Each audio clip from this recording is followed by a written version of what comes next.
The third and innermost layer of the eye is retina, which is also called tunic nervosa. It is also incomplete anteriorly and it is divisible into three parts. First is optical part, and the other is ciliary part, and the third one is iridial part. First, the optical part of the retina is thick, pigmented, non-vascular part, which is photosensitive part of the eye, present inner side of the choroid.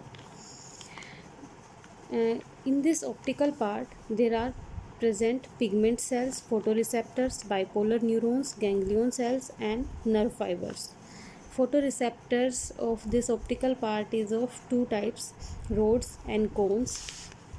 Rods are sensitive to dim light due to the presence of purple pigment called rhodopsin, while the cones are sensitive to bright daylight due to the presence of violet pigment, that is iodopsin.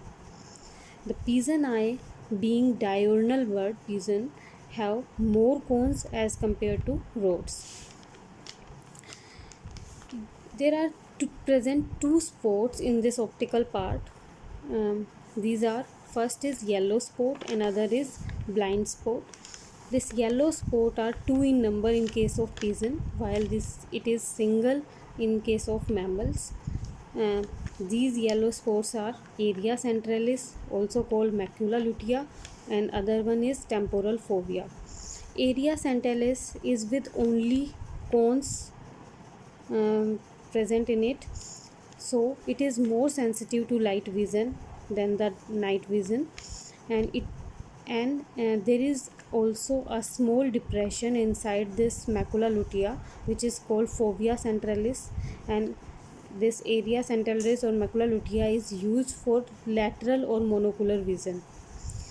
The other spot, that is blind spot, lacks the photoreceptors, so it is insensitive to light, and there is no image formed on this region, this blind spot.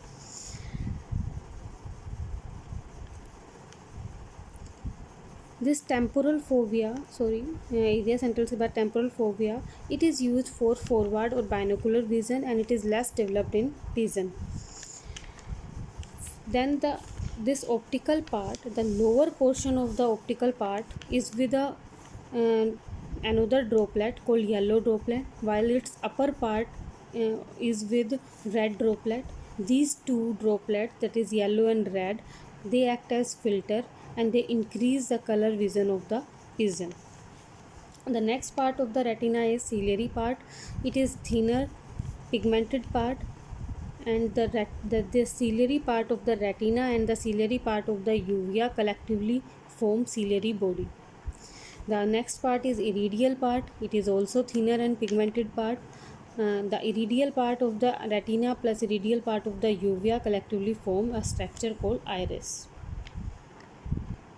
And this iris provides the color to the eye and adjusts the size of the pupil. This is the structure of the pigeon eye.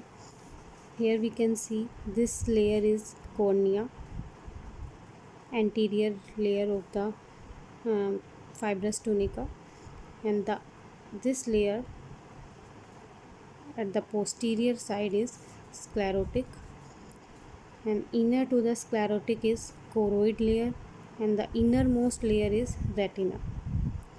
On retina there is present yellow spot and blind spot. This yellow spot have a small depression, that is fovea centralis, and the outer layer of this cornea is called conjunctiva.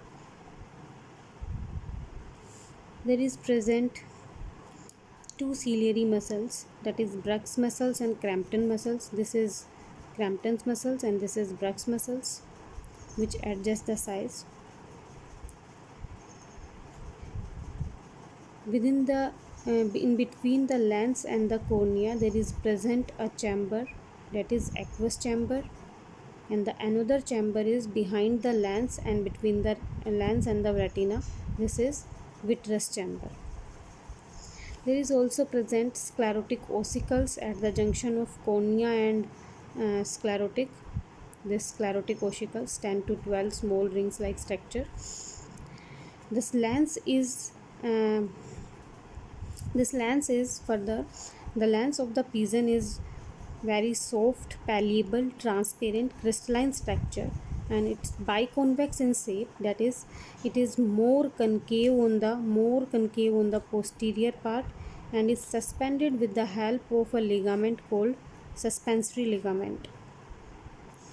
This lens and this suspensory ligament divides the cavity of the eye into two parts: anterior aqueous chamber and posterior vitreous chamber.